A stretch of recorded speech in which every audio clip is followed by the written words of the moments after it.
صاحبزادہ محمود الظفر کا ایک افسانہ اور صاحبزادہ محمود الظفر کی اہلیہ رشید جہاں کا ایک افسانہ اور ایک مختصر ڈرامہ شامل تھا۔ ترقی پسند تحریک کے حوالے سے اس مجموعے کی اہمیت یہ ہے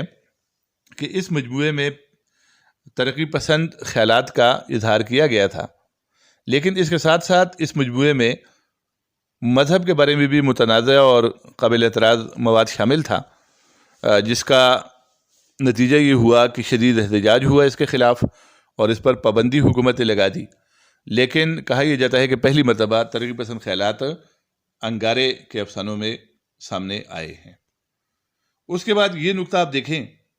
کہ جرمنی میں ہٹلر کے مظالم یعنی فسطائیت 1933، یہ اس طرح ہے کہ ہٹلر 1933 میں جرمنی میں برسر اقتدار آیا اور اس نے فسطائیت والا نظام رائج کر دیا۔ فسطائیت کو انگریزی میں فاشزم کہا جاتا ہے، اور فاشزم یا فسطائیت جو ہے یہ ایک ایسا نظام ہے کہ جس میں مخالفین کو برداشت نہیں کیا جاتا، اظہار رائے پر پابندیاں ہوتی ہیں، ظلم اور جبر کے ذریعے مخالفین کی آواز دبائی جاتی ہے۔ ہٹلر نے بھی اپنے مخالفین یعنی جو لوگ ہٹلر کے مظالم کے خلاف بات کرتے تھے، شہری آزادیوں، انسانی حقوق کی بات کرتے تھے، اظہار رائے کی آزادی کی بات کرتے تھے، ان پر ہٹلر نے بہت زیادہ مظالم ڈھائے، حتیٰ کہ آئنسٹائن جیسا سائنسدان بھی اس کے عتاب کا نشانہ بنا اور جلا وطن ہونے پر مجبور ہوا۔ بہت سے ادیبوں اور شاعروں کو سچ بولنے کی پاداش میں اس نے عتاب کا نشانہ بنایا۔ یورپ کے بعد دوسرے ملکوں میں بھی اسی طرح کی صورتحال تھی، یعنی اظہار رائے پر پابندیاں تھیں۔ تو اس کا نتیجہ عالمی سطح پر یہ نکلا کہ ان تمام واقعات کا رد عمل پیرس میں ادیبوں کی عالمی کانفرنس کی صورت میں سامنے آیا۔ پیرس میں 1935 میں روسی ادیب میکسم گورکی اور مختلف ممالک سے تعلق رکھنے والے بڑے ادیبوں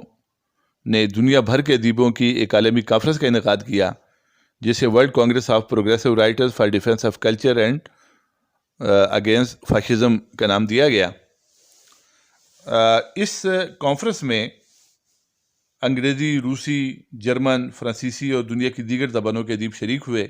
اور انٹرنیشنل ایسوسی ایشن آف پروگریسو رائٹرز کے نام سے پروگریسو ادیبوں کی ایک بین الاقوامی تنظیم کا قیام عمل میں لایا گیا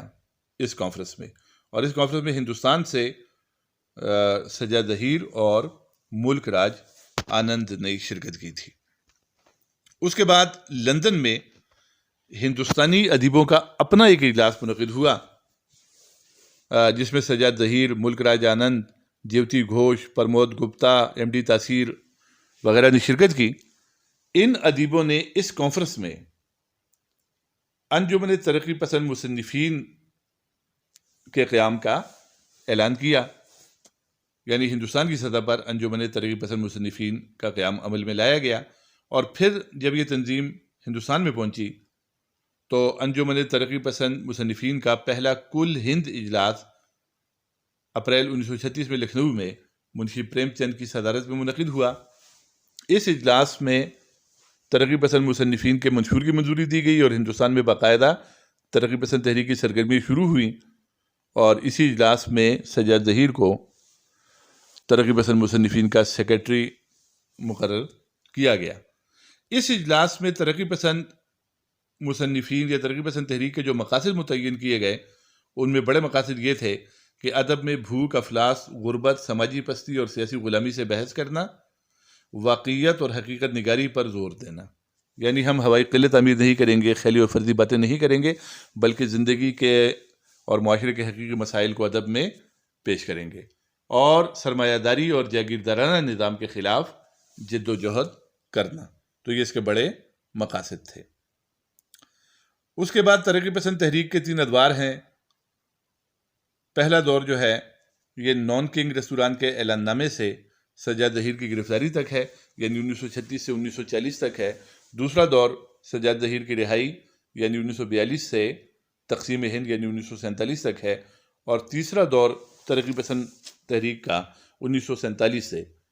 یعنی تقسیم ہند سے 1952 تک ہے۔ یہ جو تیسرا دور ہے، اس دوران یہ ہوا کہ 1947 میں جب ملک تقسیم ہوا تو انجمن ترقی پسند مصنفین بھی دو شاخوں میں تقسیم ہو گئی، یعنی کل ہند انجمن ترقی پسند مصنفین اور انجمن ترقی پسند مصنفین پاکستان میں اس تحریک کا یا اس تنظیم کا پہلا اجلاس 1949 میں ہوا، جس میں سجاد ظہیر، ایم ڈی تاثیر، فیض احمد فیض اور صوفی تبسم کا تیار کردہ منشور منظور کیا گیا، اور پاکستان میں ادبی رسالوں سویرا، ادب لطیف اور نقوش نے ترقی پسند تحریک کو فروغ دیا۔ میاں افتخار الدین کا اخباری گروپ پروگریسو پیپرز لمیٹڈ، جو کہ انگریزی اخبار پاکستان ٹائمز، اردو اخبار امروز اور رسالہ لیل و نہار جاری کرتا تھا، اس گروپ نے اس تحریک کو پلیٹ فارم مہیا کیا، لیکن بعد میں 1954 میں حکومت پاکستان کی جانب سے انجمن ترقی پسند مصنفین پر پابندی لگا دی گئی، اور اس کے ترجمان رسالے جو تھے وہ بند کر دیے گئے۔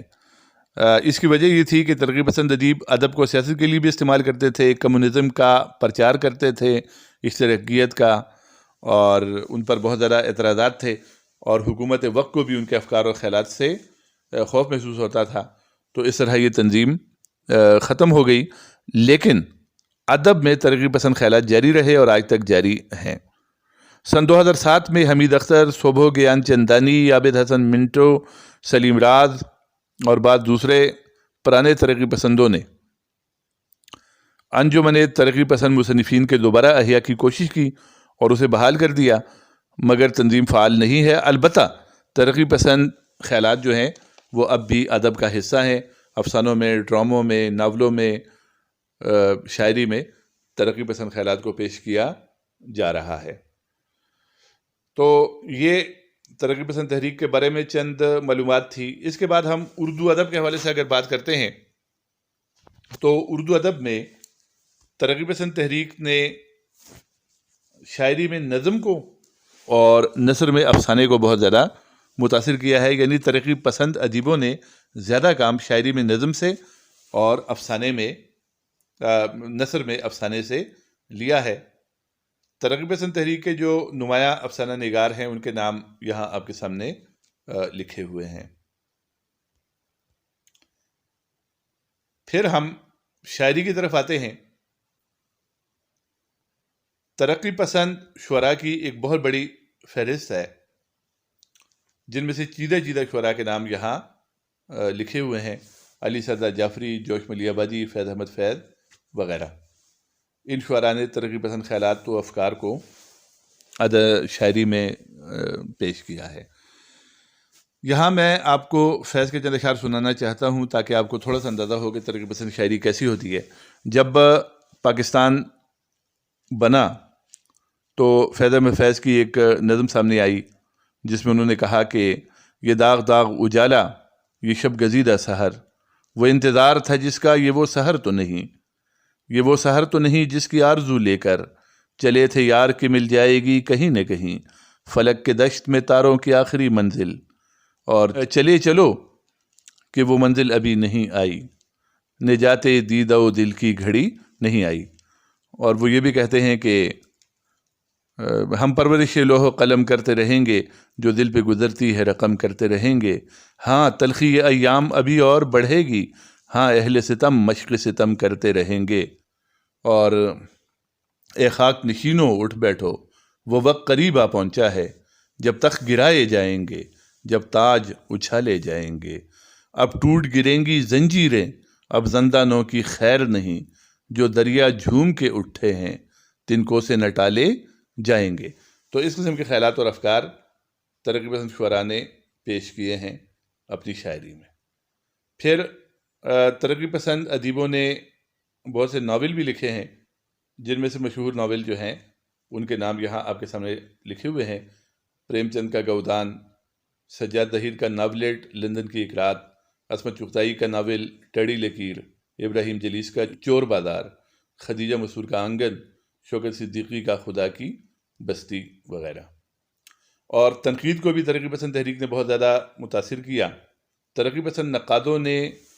ادب پر جب تنقید کی اور ادب کا جائزہ لیا تو اس کا جائزہ بھی انہوں نے ترقی پسند فکر کے حوالے سے لیا ہے، اور ان نقادوں کے نام یہاں آپ کے سامنے لکھے ہوئے ہیں۔ اور بھی نقاد ہیں لیکن مشہور ترقی پسند نقاد یہ ہیں، اختر حسین رائے پوری اور سجاد ظہیر، اور یہ تمام نام جو یہاں لکھے